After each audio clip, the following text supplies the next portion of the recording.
Metrics.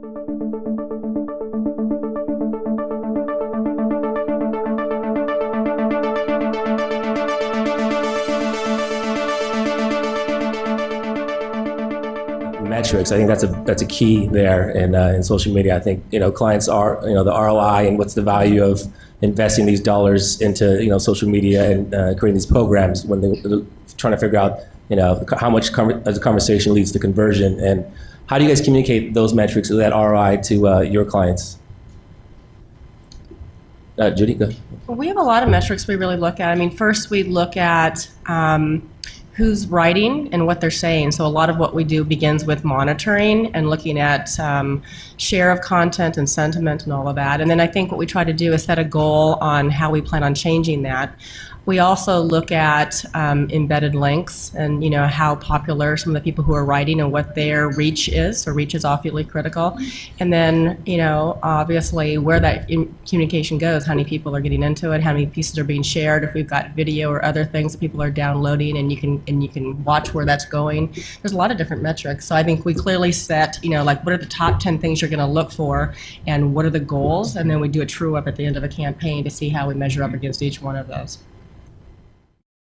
If I can just add real quick as well, long-term clients also have to make sure that they are inclusive of their overall social marketing or social media strategy, because the landscape of the country is changing and people have to recognize that. So that is very important, because right now 20% of the people that are blogging are Hispanics and 12% that are blogging are African American. So there is a huge opportunity out there to capture that audience as well, and that long-term strategy has to include everyone as it relates to talking to them about products and services.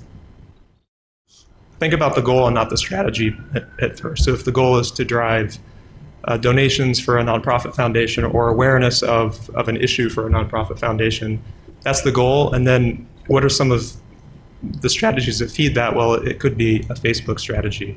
It could be an engagement strategy on mommy blogs, but don't start there, because you may go a little sideways in thinking through what will help you get to the end goal.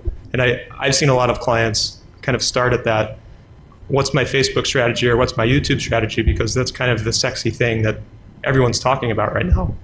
And Facebook may or may not be around in a year. It may, YouTube probably will be around in a year, but think through really the goal first before the strategy becomes part of the conversation.